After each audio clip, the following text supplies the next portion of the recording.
Welcome to my first course for the chess world. I am International Master Kushager Krishnater. I am a FIDE trainer too, and I am here to present a full repertoire for black on the French defense.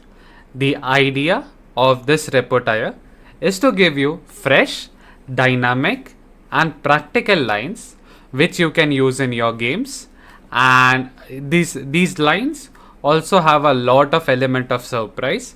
That is, I recommend a lot of fresh ideas or novelties which are dynamically ambitious, and what we are trying to do is have a repertoire where we can play for a win as black in the most driest variations possible as well. This is the introduction, and let me take you through some of the major recommendations against white's systems. So for e4, the French defense starts with e6. With one e4, white has gained space in the center and is covering the important d5 square. Now, rather than fighting for the center ourselves with e5 or c5, with one e6, what we are claiming to do is basically we want to push d5 on the next move and challenge white's center. This may seem like a more passive approach, but the idea of this is to provoke white to gain as much space as they can and then undermine it later on. So white has many of possibilities here, but the critical sequence is d4. But before that, let me take you through some of the other systems as well. The major system apart from 2d4 is the King's Indian attack with d3, d5 and nd2. And here white players usually hope for us to play knight f6, where they go knight f3, bishop e7, and now white typically plays g3, putting the bishop on g2 and then castling, and after castles, bishop g2, let's say we play c5, black tries to gain space, castle, knight c6, and now rook e1 followed by e5, knight f1, h4, knight h2, knight g4. This is what white is hoping for in the typical positions in the King's Indian attack. Even though the computer is not heavily in favor of this line, the thing which makes it attractive for white players is the easiness of play and also the chances to attack us on the king side later on. This line was used extensively by Fischer and to date remains a good option to play ambitiously against the French if black opts for this setup. And so after 3 knight d2, I recommend the rather surprising but very logical move e5, gaining space in the center. This move is very rare and may also seem a bit artificial since we have played e6 first and then we are playing e5. You may ask that aren't we wasting time in the opening and making too many unnecessary pawn moves? Well, it is true in a way, but there are some subtle differences. The key one of them being that white has committed the knight to d2 and cannot come to c3 to put pressure on our center. So that is a very big difference. And the other point of differentiation is that the bishop on c1 is bad, which means white will find it hard to finish the development on the queen side, and hence we can afford to spend some time in the opening. And with e5, what we are claiming to do is that we'll play knight c6 on the next move, then play knight f6, put the bishop on c5 or d6 and then castle. Let me just present some important lines here. So let's say white goes knight f3, we go knight c6, g3, knight f6. We are finishing our development, bringing all pieces into the game.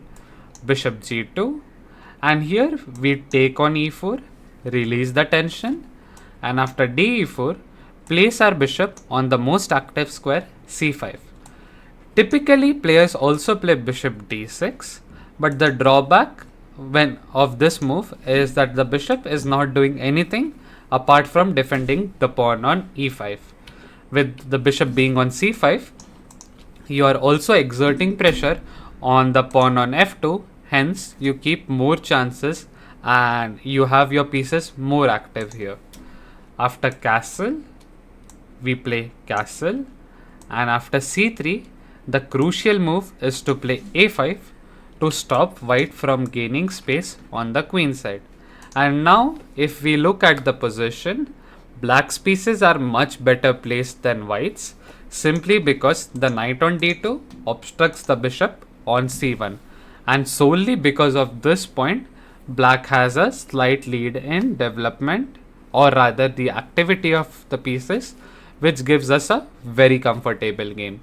We want to make moves like bishop e6 next and finish our development. Note that the d3 square is weak and you will have pressure over the f2 pawn in these situations. So let's go back to the second move. Here white may also try knight f3, d5 and knight c3. This is very popular, especially on the club level. Usually, developing two knights in the opening is a good principled way for white to play. But in these positions, the problem is that you don't control the d4 square properly, and because of that, we can gain space and attack white's knight at the same time. Therefore, we go d4. After knight e2, I recommend going for c5, where black has a considerable space advantage and in general keeps a very easy and healthy position to play. In an ideal world, you like to play moves like knight c6, e5, bishop d6, knight e7 and control the center completely. White would like to place the knight on g3, and then white has these concrete ideas with c3 or b4. If not, white may also try to play something like bishop c4, d3, although these plans are not very helpful for white in these kind of positions. Another drawback of knight g3 is that very often we can play h5 and try to kick the knight away from the g3 square. If it goes back, the knight is not very well placed, and this thus gives us a very good, exciting game to play. And that is all it is for the 2 knight f3 line. Let's now move on to second d4, where white gains more space and opens up the diagonal for the bishop. Now white has a considerable space advantage in the center, and so we have to strike it back with d5. Our claim is that once white takes back with the e pawn, we'll take back with the pawn, not the queen, and have a symmetry in the center, meaning that black would have equalized strategically, and the only advantage which white will remain with is the first move advantage. That is, white has the first move and we have to play the next move, so that gives a iota of an edge to white. Now after d5, e into d5 is known as the exchange variation. It has a tendency of being called very solid, but I don't think that's the case. After e d5, in a lot of these positions, white gets a comfortable game, but the lines I recommend are going to be dynamic, and more than that, the plans would be easy to play and you can be ambitious about it as well. Let me just show you a couple of lines to give you an idea about what are the kind of lines I would be recommending in the course. So for knight f3, I recommend going for knight c6. Now usually putting the knight on c6 with the pawn on c7 is not a great combination. You either want to play c5 and then put the knight on c6 in these positions. You want to play c5 and then put the knight on c6 in these positions, or you just want to play c6 and knight d7. Then why is it that I recommend going knight c6 here? Well, because it is very, very dynamic, and we don't go for the typical bishop d6, knight f6, or knight e7 followed by short castle plan. Instead, we are looking to be very, very dynamic, and we'll castle on the queen side, not on the short side, the queen side, so that we have some attacking prospects on the king side. Let me take you through some lines. Let's say white goes for bishop d3. Here I recommend going knight b4 and kicking the bishop away from the active diagonal. By the way, I forgot to mention that this bishop is usually not great in these positions, and we are trying to place it on f5 or g4 whenever possible. With bishop d3, white stops us from playing bishop f5, and bishop g4 is possible, but after c3 we'll have to play bishop d6, knight g7, and hope to castle short, something which I am not very comfortable recommending. So after knight c6, let's say white goes bishop b5, and here we go bishop d6. After short castle, we are going to go knight e7, and now the bishop's coming to f5 next, after which we can either go for knight g6 plans, or we'll play queen d7, long castle, and have a fresh and dynamic position. After long castle, you'll like to play moves like f6 and g5 and start rolling those pawns on the king side. These lines might seem like it's not super ambitious, but from a practical viewpoint, this is not easy to play. And when we talk about French exchange, it is usually played by extremely technical players or players who are looking to get a draw out of the opening. Playing moves like this help us take them out of their comfort zone and thus put more pressure out of them right from the opening. Let's go back to move number 3 and examine the other possibilities for white. Another interesting idea for white is to play the advanced variation.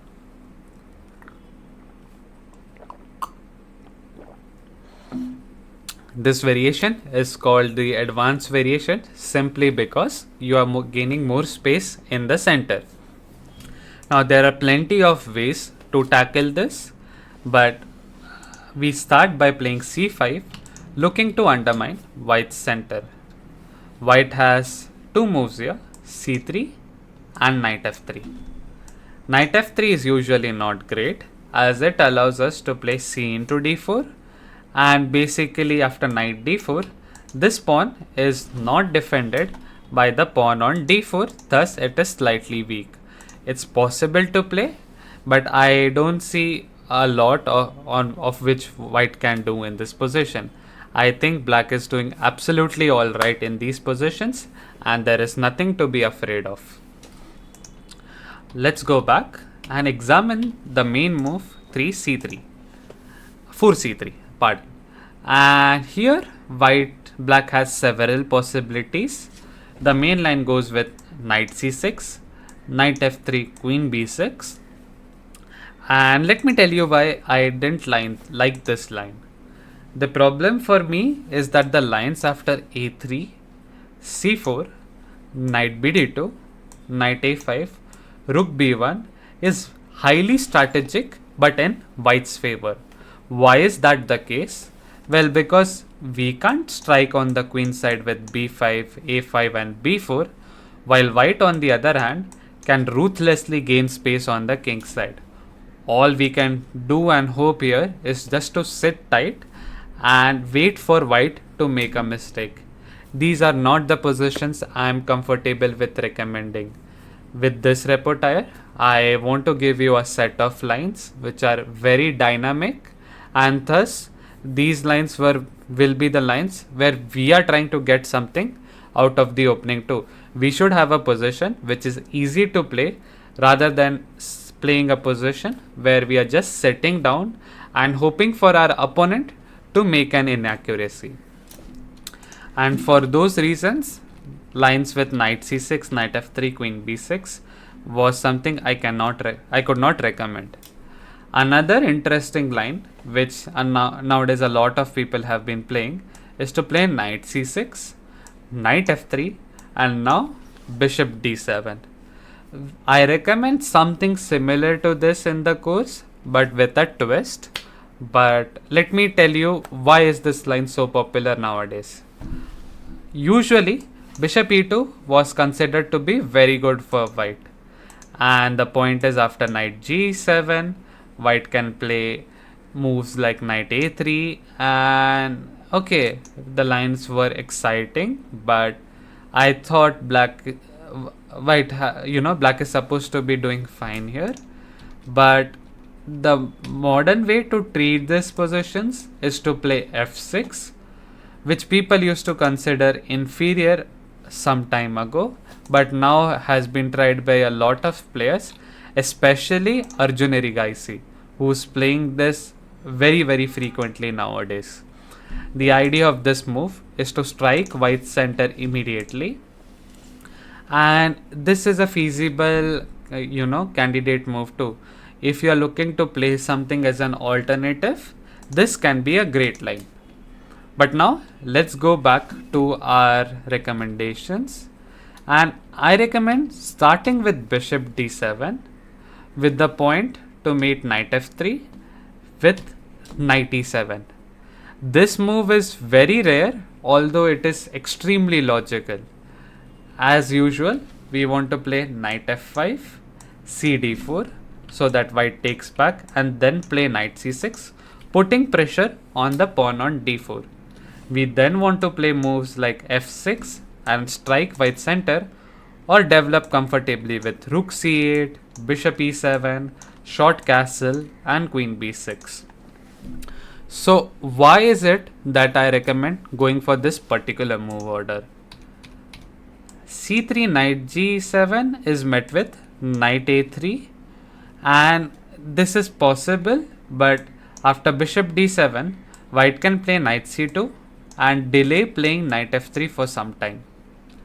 When we start with bishop d7, white's most logical move is knight f3, which everyone plays, and now we go knight e7. Thus, we reduce some of white's possibilities in these positions. And after knight f3, knight e7, if white goes for something like bishop d3, now we go knight c6. We develop our knight and exert more pressure over the d4 pawn. Something like dc5 is not great, as after knight g6, we are either going to win the e5 pawn or the c5 pawn. And once we recover the pawn, our position wouldn't be problematic anymore. We would have the material imbalance restored, and black also would retain more active pieces. And because of all of this, usually white doesn't go for the typical d into c5 lines. So after knight f3, knight e7, if white goes for bishop e2, we again go for the typical knight c6, castle, and now we take on d4, and play knight f5 with a very comfortable game. As mentioned earlier, we want to make moves like bishop e7, rook c8, short castle, and exert pressure over the d4 pawn. I really like black's easiness of play in these positions, and all you are looking to do is develop your pieces comfortably and hope, just make natural moves and try to put pressure on the weak pawn on d4. That is it for the advanced variation. We now move on to another sideline with 3 bishop d3. And here I recommend going for d4, winning back the pawn, and white goes for bishop e4. So typically you don't want to bring out the bishop early on, since we can play knight f6 and attack the bishop. White goes bishop f3, and can you think of a reason why white has spent 3 moves with the bishop in the opening? I think the reason is because white wants to exert pressure on the pawn on b7 and stop our bishop from developing comfortably. This is white's strategic claim, but I don't find this to be very good. The problem with this approach is that you have allowed black to develop very comfortably, and because of that we can just play c5 and exploit that we have won a couple of tempos recently. Our ideas in this position is to strike the center and basically get a position where we are trying to play moves where we develop very quickly and not allow white to retain the central space advantage. After knight e2, the main move is knight c6, which is what I recommend too. And after bishop e3, the main move is cd4, knight d4, knight e5, and after knight c3 to play something like a6. This is certainly possible, but my recommendation is to play move bishop e7. The idea of this is that after knight c3, now we castle, or now we can take on d4, knight d4 and knight e5, and rather than playing something like a6, we have won a tempo. Again, this is very interesting for white to play against an unprepared opponent, but in general I find this to be not super critical. This brings us to another critical system, that is the Tarrasch variation. Now the Tarrasch variation got its name from the former very strong player in the 1900s, Sigbert Tarrasch. The idea of this move is white defends the pawn with the knight and keeps the flexibility to play c3 later on. It looks good, but the drawback of this move is that the knight has blocked the bishop and it is not exerting pressure in the center. We can exploit this by pushing c5. And after c5, white has two critical moves, knight gf3 and ed5. Now ed5, queen d5, knight gf3 transposes to, after cd4, transposes to a line which we'll be checking from a different move order. So knight d2, c5, knight gf3, and here I recommend going cd4, ripping apart white's central pawns. White now has two choices, knight into d4 and ed5. Let's start with knight into d4. Here I recommend going for knight c6 and developing our first minor piece and putting pressure on white's central knight. Knight into c6 is usually not great, as after bc6, as surprising as it may sound, the bishop on c8 is actually better placed on c8 than on d7. In these positions, we typically want to exchange our bishop with bishop a6, or we want to play knight f6 and meet e5 with knight d7. And with the bishop on c8, we can fulfill both the purposes. Therefore, white's best move in these positions is to play bishop b5. And here I recommend going for bishop d7. And now white goes knight c6, bc6 and bishop d3, claiming that our bishop on d7 is inferior. It is true, but it also brings us an advantage that the pawn on c6 is covered. Here we go bishop d6 with the idea of putting the bishop on the most active diagonal. The bishop is putting and exerting a lot of pressure over the weak h2 pawn. White now has two choices. One is to play queen e2 and the other one is to castle short and try to gain space later on. Let's start with the more natural and famous move, queen e2. What white wants to do here is to push e5 and then push knight f3 later on. The idea is to gain as much space you can with and then push our pieces backwards. And here I recommend going for the move e5, a very strong move which changes the nature of the position completely. The idea is to meet e into d5 with c d5 and claim that we have a lot of space in the center. If we are able to make moves like knight e7, e4, f5 and short castle, we keep a huge advantage because of the extra space in the center and the power of these two bishops. White now has many choices, but the critical one seems to be c4, where white is trying to undermine our center. Here I recommend going for knight e7, and after c d5, knight d5, we have a sharp game where we have a lead in development, but our king's in the center. We have more space in the center, but white can try to attack it with knight c4. The position remains complicated, and these are precisely the kind of positions I was hoping to get out of the opening to play for a win. That finally brings us to the critical system with 3 knight c3.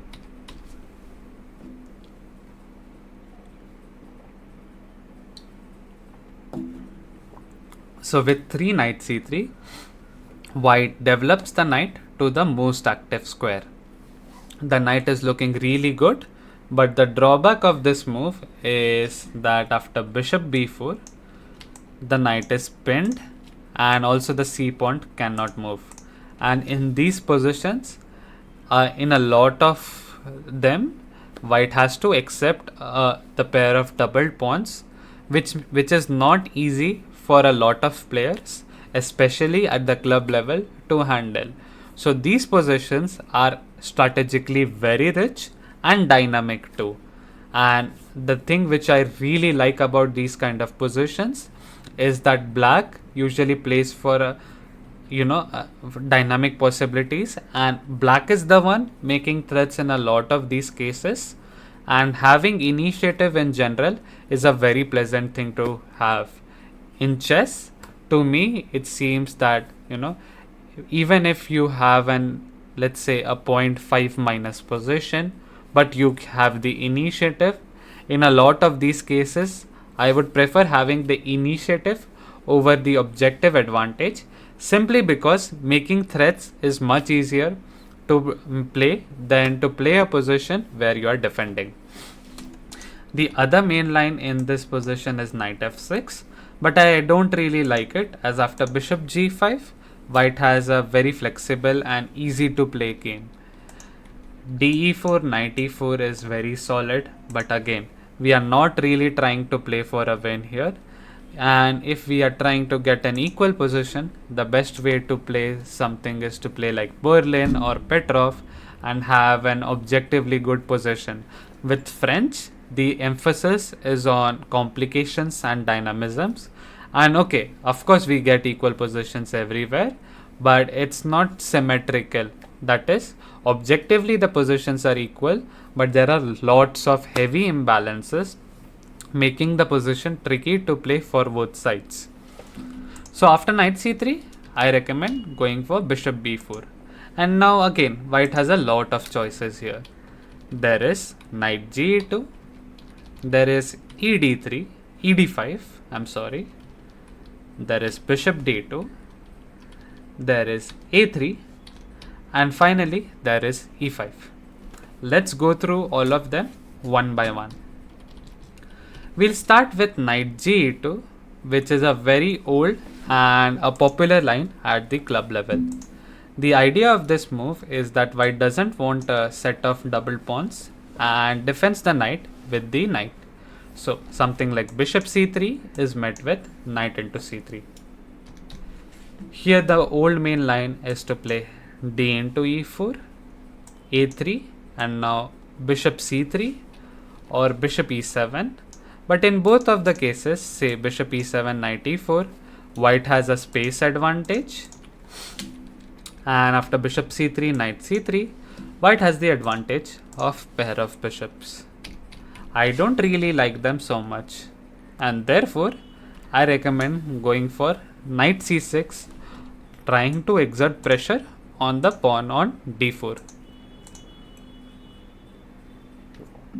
The idea of this move is As usual, we are trying to exert pressure right out of the opening. So if white goes for e5, we immediately strike the center with f6. And the point of f6 is e into f6 is not great. After queen f6, followed by knight e7 and knight f5. Also bishop a5, bishop b6.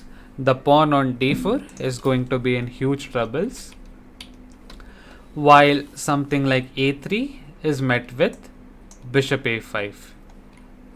Also possible is bishop c3, but I am not a big fan of this move, as after knight c3 d4, white is able to liquidate with the move e5 d5, pardon. With bishop a5, the positions remain sharp and complex, but we are putting a lot of pressure. This has been the preferred choice of players like Richard Rappo, Aryan Tari, Andrei Kane, Chris Choke, Jeffrey Zhang, Maxime Lagarde. All of these players are good French experts, and the computer likes it. The positions are dynamic, and I feel this is a great way to put pressure on opponents who are looking to get just who are not very prepared and just looking to get an equal position, which is simple to play right out of the opening. Let's move back and see ed5, ed5 and bishop d3. This is a close relative of the exchange variation, but we have some differences. That is, our bishop is on b4 and our opponent's knight is on c3.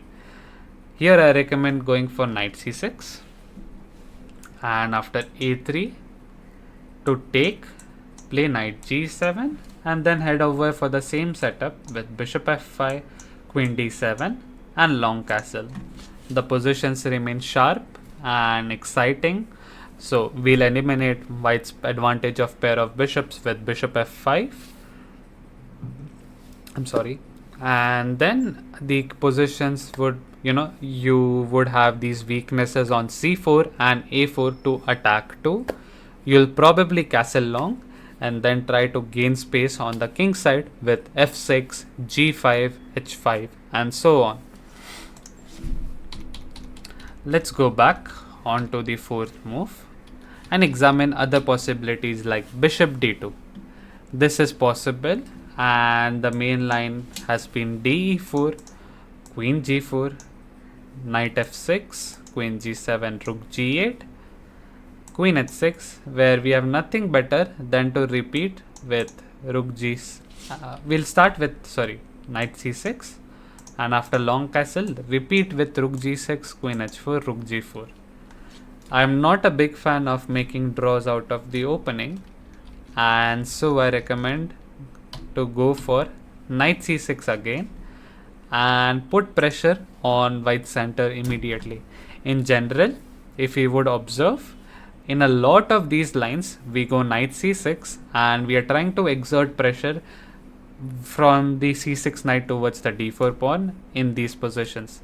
When white goes for French, white has to deal with these possible options where we are going to try and put pressure on the center via our knight on c6 or via the c7, c5 break.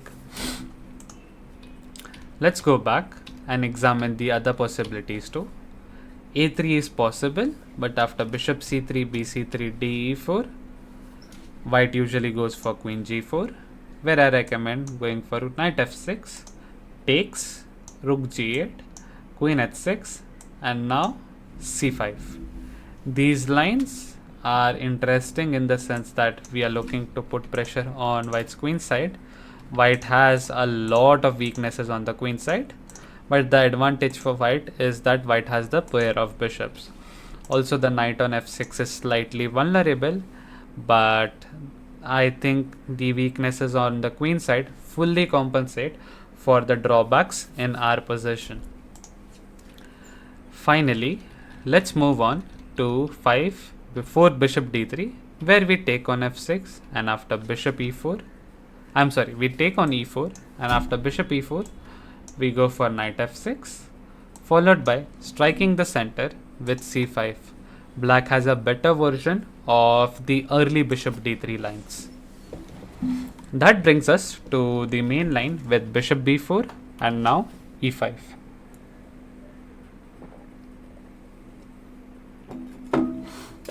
Here I recommend going for c5 and gaining more space.